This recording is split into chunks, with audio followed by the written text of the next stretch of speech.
Bom dia, amada igreja. A igreja hoje cantou com vontade, não foi, Rony? Graças a Deus. Realmente eu não lembro se eu já ouvi vocês cantarem com tanta força como hoje. Graças a Deus por isso. O Senhor merece isso certamente. E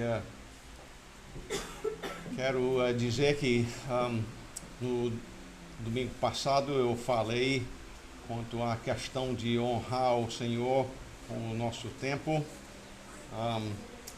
Foi muito bom ver os irmãos aqui diligentemente chegando nesse dia para cultuar juntos ao Senhor. Com isso em mente, então, vamos abrir as nossas Bíblias a João capítulo 13, é onde nós nos encontramos no nosso estudo da Palavra do Senhor.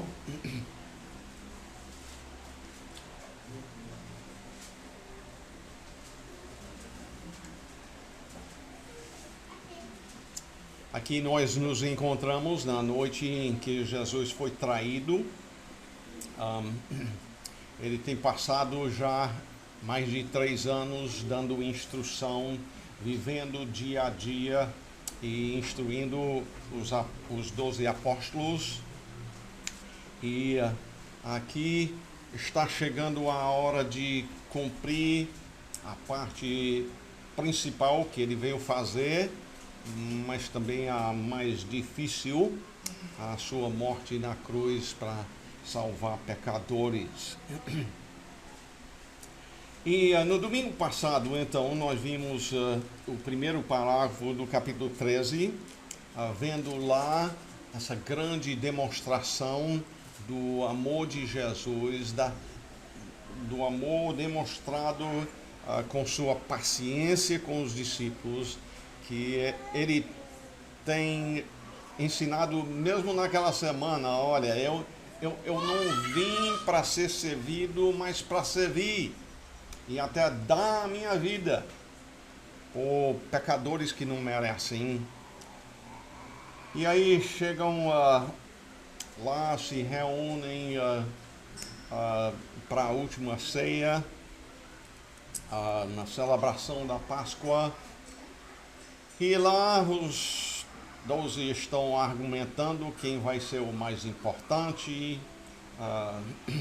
Judas, pelo que tudo indica, pegou o lugar à esquerda de Jesus como sendo o mais honrado daquela ocasião.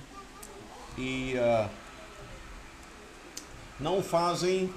ninguém faz uma cortesia das mais comuns, que era tomava banho em algum lugar público, geralmente, e chegando a se reunir, passando na rua, sujavam os pés com a poeira ou lama, conforme estivesse no templo. E eles, preocupados em quem seria o mais importante, o maior,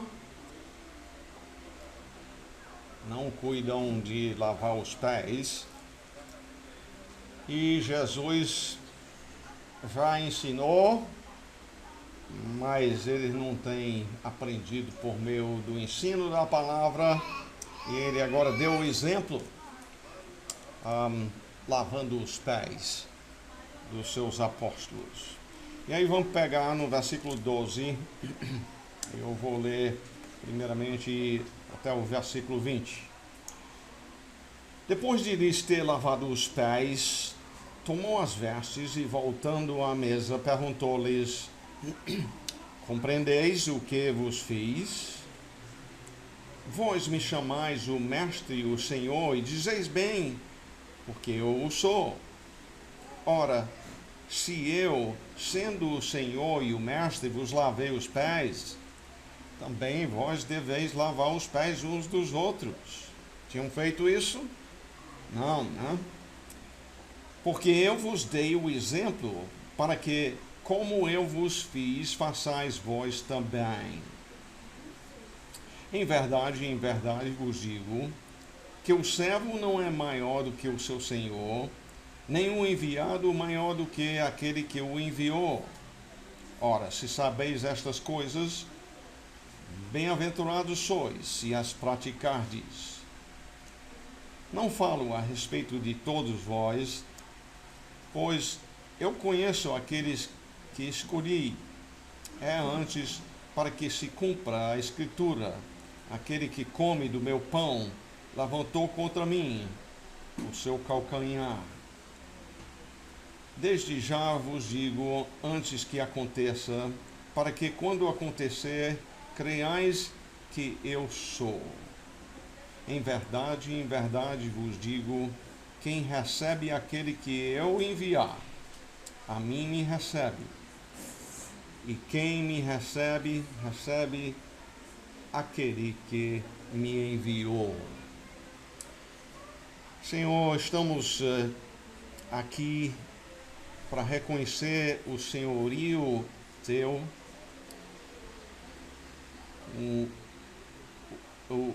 a necessidade de sermos instruídos por Ti, o Mestre dos Mestres. Nós rogamos que o Senhor possa aquietar os nossos corações para Te dar a atenção devida. E nós rogamos no nome do Senhor Jesus Cristo. Amém.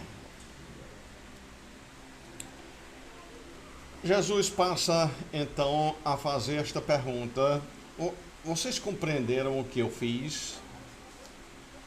E obviamente, por fazer essa pergunta, eles tinham compreendido o que Jesus fez?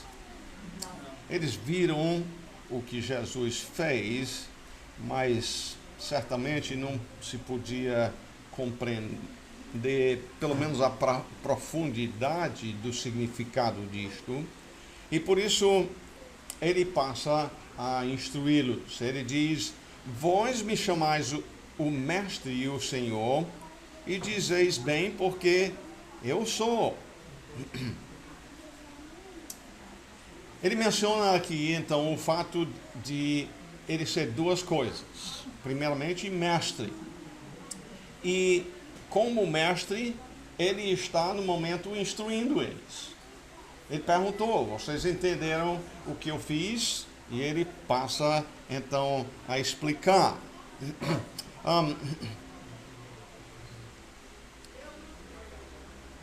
Ele ensinando, então, cabe eles terem confiança no que ele, como seu mestre, diz. O que ele havia feito humildemente, lavando os pés dos discípulos, não desfez quem ele era. Ele lavou os pés, sim, mas ele é o mestre. Mas além disto, em segundo lugar, e aliás, antes do segundo lugar, eu quero perguntar: ele é seu mestre? Ele é aquele a quem você submete a sua confiança no que ele diz? Mas em segundo lugar, ele diz: eu sou o Senhor. E toda a Escritura importa. Ele diz aqui: eu sou o Senhor, não um de muitos senhores. Como Senhor, então, em Lucas 6, ele menciona que se me chamais Senhor, Senhor, de que adianta fazer isso e não fazer o que eu mando? Porque como Senhor, ele tem o direito de dar as ordens. Ele tem esse direito de dar ordens por dois motivos. Primeiramente, ele é nosso Criador. E como Criador, ele criou com um propósito. Como Criador, lá em Gênesis capítulo 2 e versículo 16, ele disse a Adão: você pode comer aqui à vontade, mas tem uma árvore aqui, não coma. Como também em Gênesis 1:28, ele disse que ele abençoou Adão e Eva e disse a eles: sede fecundos, multiplicai-vos, enchei a terra e dominai sobre ela. Então, como Criador, ele tem o direito de dar ordens. É por isso que pessoas, muitas vezes nos nossos dias, não querem reconhecer Deus como Criador e acreditam na evolução, justamente porque entendem que se Ele é o Criador, Ele tem o direito de dar ordens e a gente obedecer. Mas a segunda razão pela qual Ele tem o direito de ser o Senhor na vida do crente é a questão de Ele nos ter comprado do mercado da escravidão.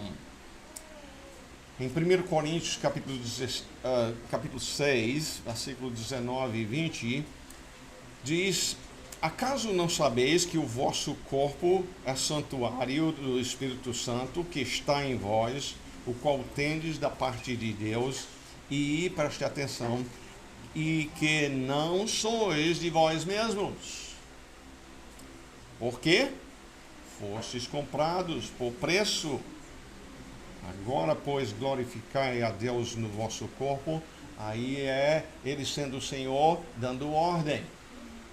Se Ele é Senhor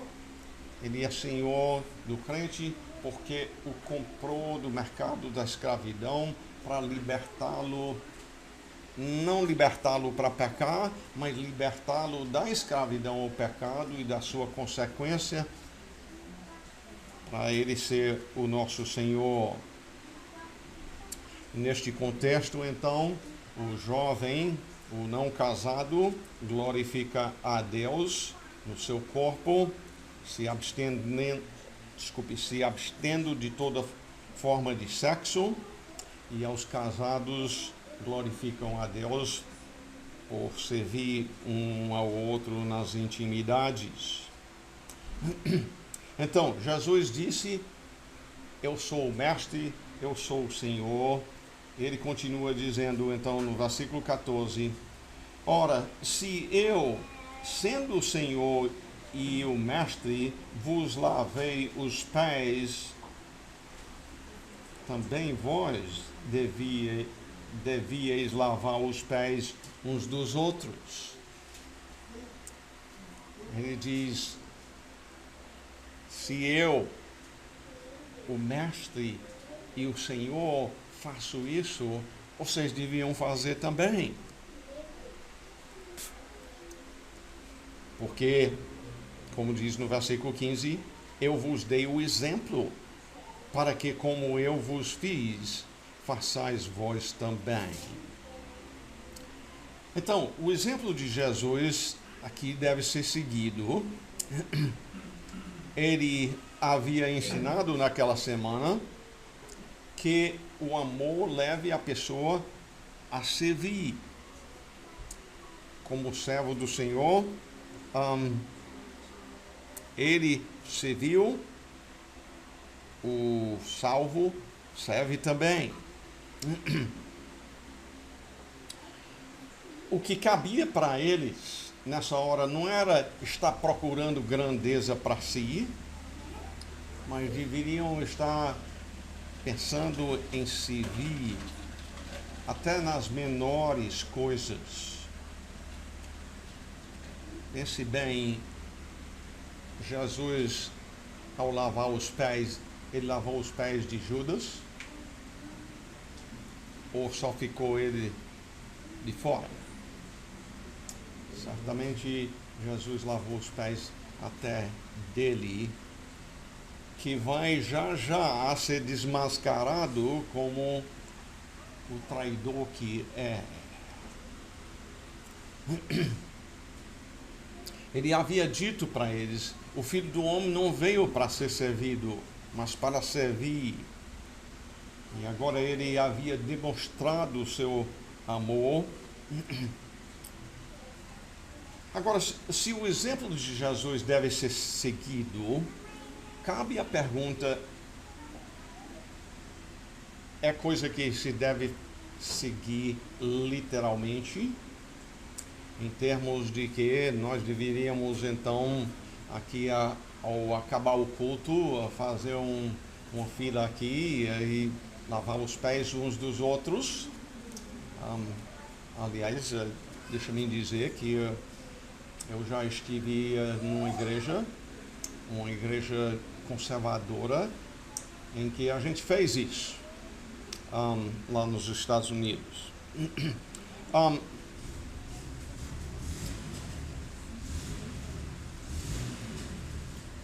Nós precisamos andar com cuidado ao falar sobre isto. A verdade é que muitas vezes pessoas pegam aquilo que a Bíblia diz que deve fazer e por não gostar daquilo, deixam de fazer.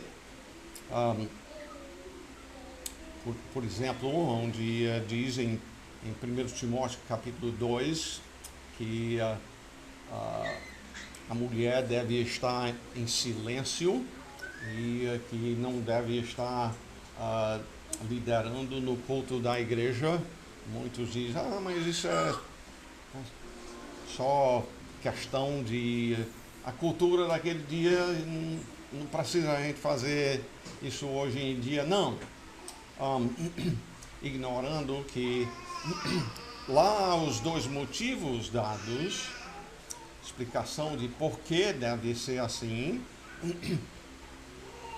Paulo diz, é porque Deus formou o homem primeiro. Vai lá para as origens, não para a cultura. Em segundo lugar, porque foi a mulher que liderou o homem para dentro do pecado, a rebeldia contra o Senhor. Quanto a este caso aqui, a questão de lavar os pés era coisa da cultura daqueles dias, e o comum era que na casa de um homem mais rico, os escravos então eram que tinham esse trabalho muito humilde de lavar os pés do seu senhor. Não tinha água encanada nas casas como todos nós temos, e então caminhando pela rua sujavam os pés. Então é importante a gente compreender aqui que tem coisas quanto à pessoa de Jesus que nós podemos e devemos imitar, ao passo que tem outras coisas que por ser Deus ele faz e nós não podemos fazer, né? Tem alguém aqui que já levantou um morto? Eu não estou dizendo que eu fiz, não, é porque não fiz. O Senhor Jesus é Deus, mas a questão aqui é servir em amor com humildade. Isto nós devemos fazer. No versículo 16 ele diz, em verdade vos digo, que o servo não é maior do que o seu senhor, nem o enviado maior do que aquele que o enviou. E no caso aqui, então, nós somos o quê? Nós somos o servo e o enviado. Então, se o Senhor se dispôs a servir humildemente, muito mais o servo tem razão de fazer assim. E aí ele diz, ora, se sabeis estas coisas, bem-aventurados sois, se as praticardes. Bem-aventurado significa ser feliz. A felicidade está em saber da importância da humildade? Não. Está em praticar isto. É importante saber que para o nosso Senhor a humildade é importante, mas tem que pôr isto em prática. Você quer receber as bênçãos do Senhor? Quer que o Senhor abra as portas do céu e derrame sobre a sua vida bênçãos? O que precisa? Hein? Precisa um espírito de servo. Precisa de humildade. Precisa de uma prontidão de servir com humildade, com sacrifício, com desinteresse quanto à recompensa ou louvor de alguém, sem buscar reconhecimento pelo que fez, e somente procurando agradar ao Senhor, servindo para ver a alegria do Senhor e o bem-estar daquele a quem estamos servindo. Porém, por outro lado, tem a consequência de saber e não praticar, não é? Isso aí também não é coisa boa, não. Mas aí, quando Jesus diz isto, ele passa a dizer no versículo 18: não falo a respeito de todos vós, pois eu conheço aqueles que escolhi. É antes para que se cumpra a escritura: aquele que come do meu pão levantou contra mim seu calcanhar. Nós vemos aqui Jesus lembrando os discípulos mais uma vez: olha, o que está acontecendo aqui é cumprimento do que foi profetizado. E eu vou dizer para vocês agora, com mais clareza do que tenho dito antes, o que vai acontecer. Desde já vos digo, antes que aconteça, para que quando acontecer, creais o quê? Que eu sou. E se lembra como nós temos dito no passado, que Jesus, no Evangelho de João, usa essas duas palavras muitas vezes. Você e eu, quando a gente diz eu sou, a gente tem que completar. Eu sou homem, eu sou casado, e eu sou professor, e assim por diante. E Jesus não faz isso. Ele simplesmente diz eu sou. E com isso, é uma expressão que vem lá de Êxodo capítulo 3. Deus diz eu sou. Eu sou o que sou. A coisa mais natural para os apóstolos nessa hora era pensar: se um dos 12 vai trair a Jesus e ele vai morrer, ele não pode ser Deus.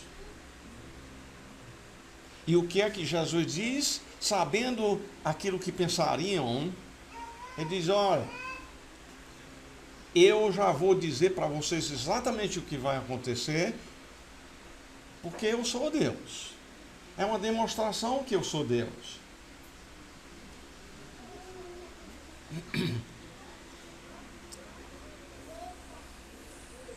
A coisa então que foi profetizada aqui foi a traição de Judas, em cumprimento das Escrituras. E aí ele diz uma coisa que de início me chamou a atenção como sendo um tanto estranho aqui. no versículo 13, aliás, capítulo 13, versículo 20.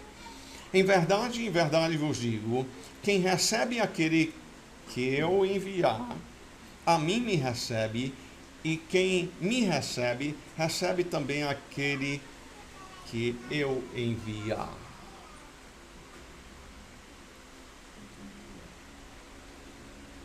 Nota que Jesus está falando aqui de enviar pessoas. Ele tem preparado esses 12,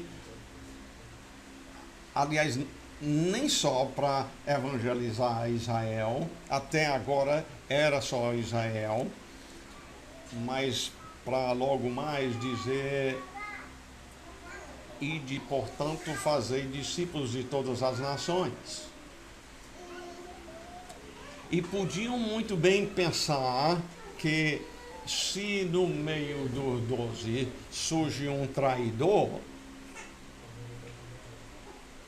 então acabou essa missão. Se um homem passa 3 anos e tantos meses com Jesus e ainda é capaz de traí-lo, certamente essa missão de levar o evangelho às pessoas, isso aí não vai dar certo, não. E por isso Jesus afirma para eles: não, a missão vai continuar. Quem receber vocês é como receber a mim. Jesus se identifica tanto com os seus que ele diz: receber você é receber a mim também. Continuando no versículo 21, ditas estas coisas, angustiou-se Jesus em espírito e afirmou: em verdade vos digo que um dentre vós me trairá. Ele tinha dito algumas coisas a Judas já antes disto. Ele tinha dito: até um de vocês é diabo. Mas agora, chegando mais perto da sua morte, ele passa a ser cada vez mais específico. Ele diz: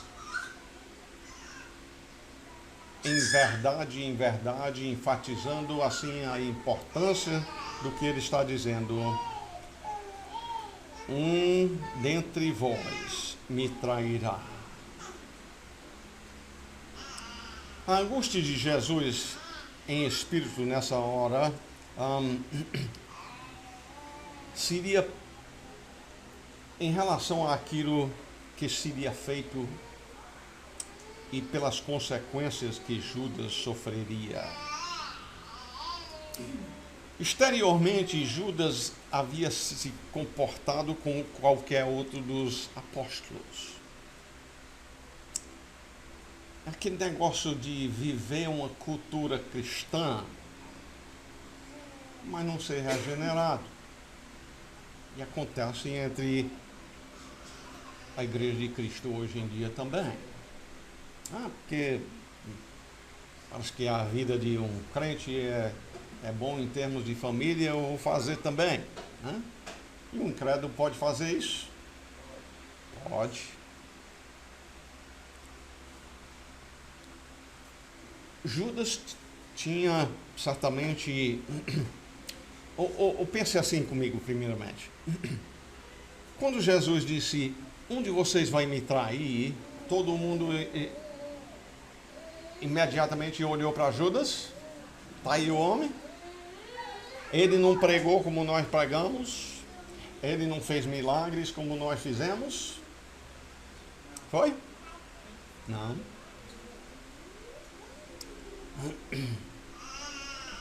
Nós vemos isto no próximo versículo. Então os discípulos olharam uns para os outros sem saber a quem ele se referia. A Bíblia deixa muito claro: não estavam com suspeita que ele era ladrão, roubava dinheiro da bolsa. Tinha uma conversa bonita, ajudar os pobres. Hã?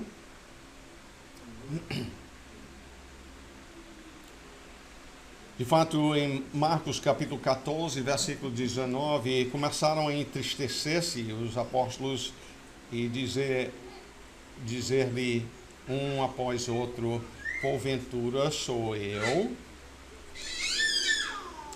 A característica do discípulo de Jesus é reconhecer a sua própria pecaminosidade, a tendência para pecar. E depois de 3 anos, eles têm aprendido isso. Nós somos pecadores.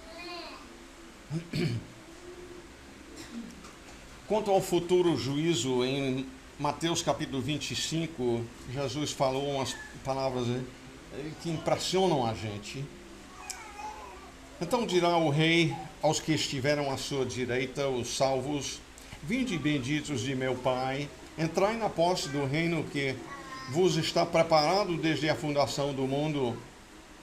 Porque tive fome e me deste de comer, tive sede e me deste de beber, era forasteiro e me hospedaste, estava nu e me vestiste, enfermo e me visitaste, preso e fostes ver-me.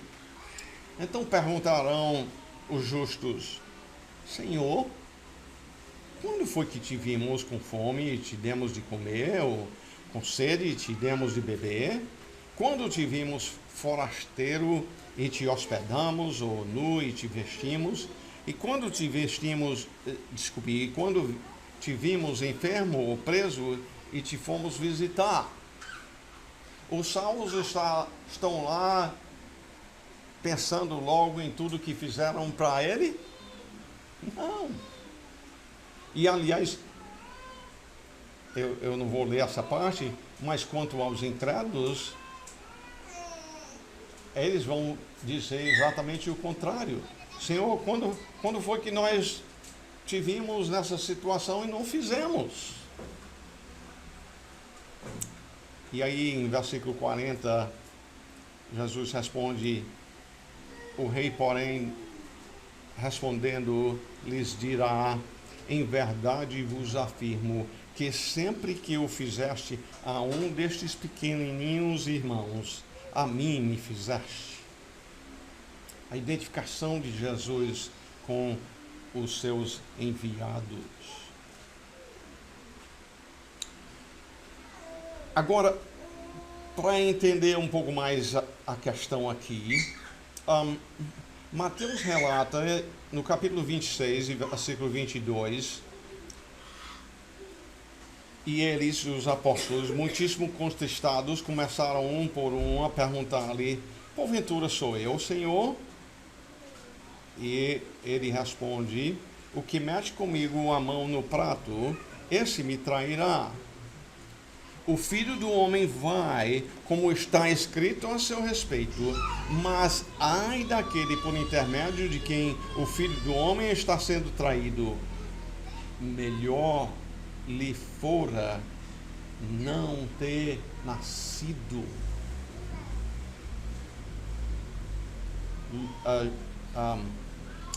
Judas não fez o que era bom. Ele fez o que era mal, e Jesus diz até: seria melhor que você não tivesse nem nascido. Então Judas, que o traía, perguntou: acaso sou eu, mestre? Respondeu-lhe Jesus: tu o disseste.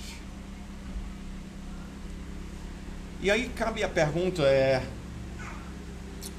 como é que os demais apóstolos neste momento não sabem que é Judas, como nós acabamos de ver?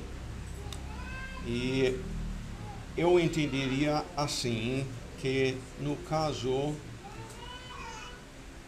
Jesus dizendo que um vai traí-lo tem provocado conversa entre um e outro. Quem é que pode ser? E um após o outro, talvez até interrompendo um ao outro. dizendo: sou eu, Senhor,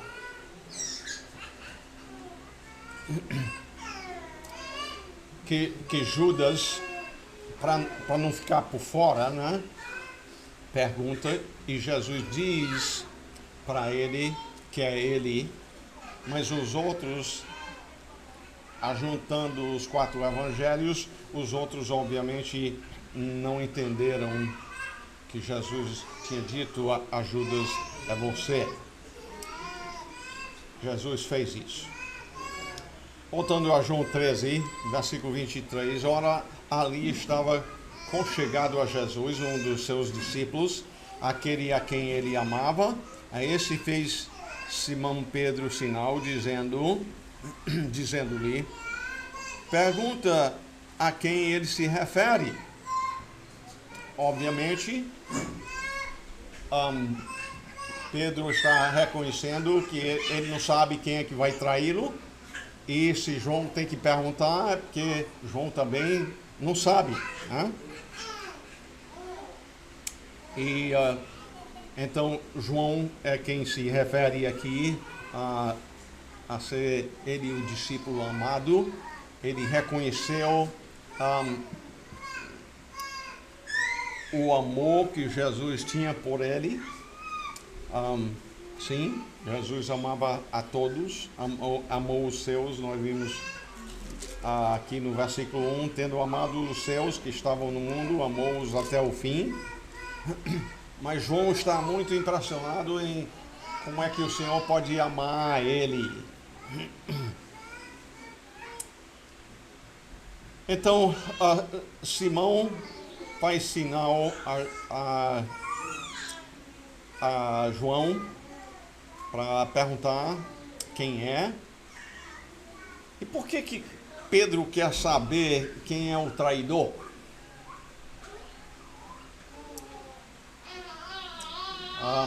Certamente, se tem um traidor lá no meio deles, ele quer ir para cima, né? Fazer tudo possível para impedir que aconteça.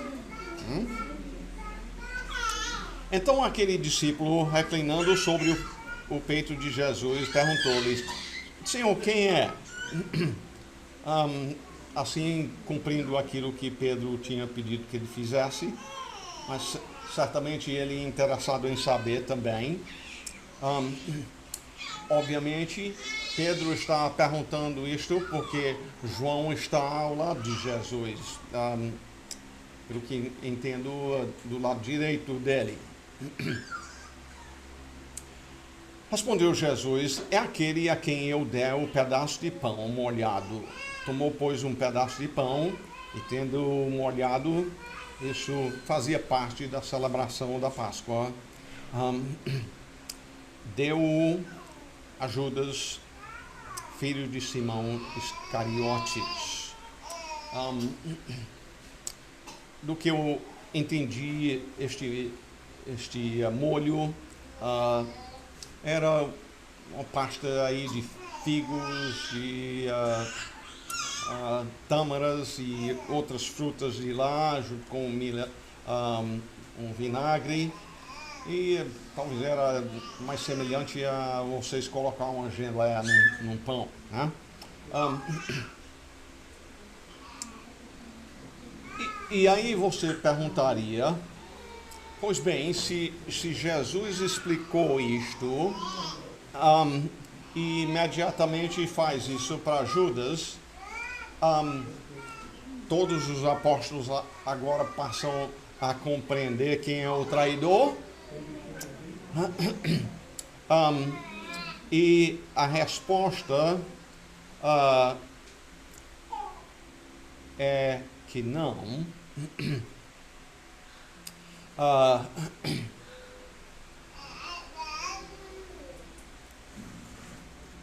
Se lembra que foi João que perguntou sobre isto. Então, eu estou acreditando que só foi João e João passando isso a Pedro. É provável que somente esses dois sabiam quem era então o traidor.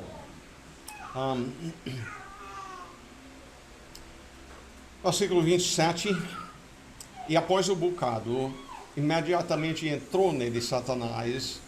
Então disse Jesus: o que pretendes fazer, faze-o depressa.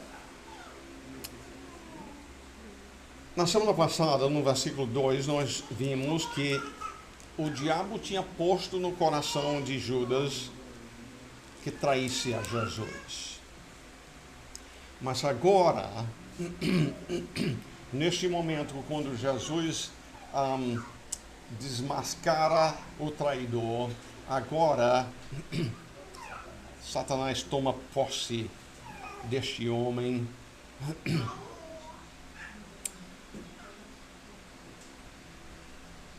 Agora é mais do que só a ideia de Judas atraí-lo. Satanás toma posse dele. Ele é assassino e vai fazer isso com Jesus. Mas é interessante as palavras de Jesus aqui. O que pretendes fazer, faze-o depressa. Mesmo nessa situação, Judas sendo o traidor, quem está dando as ordens? É o Senhor, é Jesus. E não é que com isto Judas vai ser menos traidor, servo de Jesus. Não, ele está passando a cumprir a ordem de Jesus, mas questão de cumprir aquilo que havia sido profetizado desde antigamente, ele cumprindo o plano soberano de Deus, mas ao mesmo tempo sendo culpado pelo que estava a fazer. Versículo 28 e 29, nenhum, porém, dos que estavam à mesa percebeu a que fim lhe dissera isto. Pois, e aí é que deixa claro que não estavam compreendendo ainda o que Judas estava a fazer. Pois, como Judas era quem trazia a bolsa, pensaram alguns que Jesus lhe dissera: compra o que precisamos para a festa. Talvez está faltando alguma comida e vá buscar. Ou lhe ordenara que lhe desse alguma coisa aos pobres. Judas era o tesoureiro do grupo. Ele tinha o dinheiro. E os discípulos estão ali só pensando que é uma dessas duas coisas. Aliás, é com isto ver que Jesus tinha cuidado para com os pobres. Se os discípulos concluem que talvez Jesus mandou Judas comprar ou ajudar algum pobre, é porque Jesus cuidava dos pobres, né? E tinha compaixão dos tais. Muitas das curas que ele fez certamente foram de pobres. E as curas, obviamente, ajudou eles. Mendigos, né?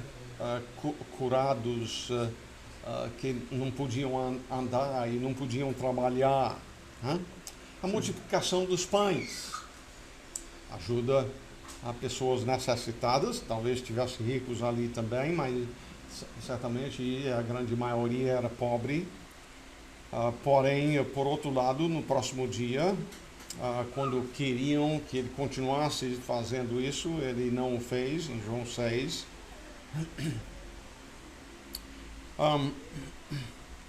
Judas, que estava lá, tinha dito no capítulo antes: esse perfume devia ser vendido por muito dinheiro e dado aos pobres. Ele não tinha interesse no bem dos pobres, né? Era para ele roubar e ter mais dinheiro para, quando ele traísse a Jesus, lavar. Mas quem realmente viveu a cuidar dos pobres foi Jesus. E aí o parágrafo termina no versículo 30. Ele, Judas, tendo recebido o bocado, saiu logo, e era noite. Também se lembra que pelo menos João já sabia quem era o traidor, e talvez que ele tenha passado isso a Pedro. É provável que ele tenha feito isso. Jesus disse: sai depressa, e ele foi, porque a escritura precisava ser cumprida. Não era para os discípulos impedir esta coisa. E aí termina dizendo: e era noite. Era noite fisicamente, sim, mas era noite mais do que isso. Para Judas, espiritualmente era noite. Já tinha passado dele a oportunidade de salvação. Ele pereceria nas trevas do inferno. Jesus havia dito a ele: era melhor que você não tivesse nem nascido. Em Mateus capítulo 25 e versículo 30, Jesus diz: e o servo inútil lançai-o para fora nas trevas. Ali haverá choro e ranger de dentes. Dentro de menos de 24 horas, Judas estaria nessas trevas, onde há choro e ranger de dentes eternamente. Eu quero concluir deixando com vocês uma lição importante e, na verdade, muito ligado ao que nós acabamos de ver na escola dominical. A lição é: ninguém, com todos os seus pecados e rebelião, pode impedir o plano do Senhor. Ninguém. Tudo que o homem passa a fazer, mesmo que ajunte uma multidão que se reúna contra o Senhor, nada pode fazer contra o plano dele. Ele é onisciente, ele já sabe o que o homem vai fazer, ele já traçou o plano e vai sair do jeito que ele planejou. Isso deve nos encorajar em dias maus que nós vivemos. Pois bem, nada que o homem faça, mesmo que tenha um Judas no meio, um traidor, nada impede o Senhor a executar e cumprir o que Ele planejou. Obrigado, Senhor, por Tua santa palavra. E com isto, nós queremos aquietar os nossos corações. O fato é que muitas vezes nesse mundo ocorre coisas que a gente até questiona como é que Deus deixaria isto acontecer. Ou como é que uma pessoa poderia rejeitar tão grande oportunidade que teve como Judas. Mas estão escritos na palavra para nossa edificação, para crescermos em confiança no Senhor. E mesmo aqui no Brasil, em 2023, não deixa de ser a mesma coisa. Os homens se levantam contra ti e o Senhor simplesmente ri e rir no sentido de que o Senhor sabe o fim dessas pessoas. Que o Senhor é quem governa e governará eternamente. Que o Senhor é o justo juiz, que os ímpios irão para o inferno eternamente. E aqueles que se humilham diante de Ti, confessando os seus pecados e crendo em Jesus Cristo, aquele que, em termos do texto que estamos estudando, estava para no próximo dia morrer para pagar o débito do pecado de todo aquele que nele crê. Que o Senhor possa, assim, realizar este milagre na vida de até pessoas que estejam aqui presentes hoje. Nós rogamos isto no nome de nosso Senhor e Salvador Jesus Cristo. Amém.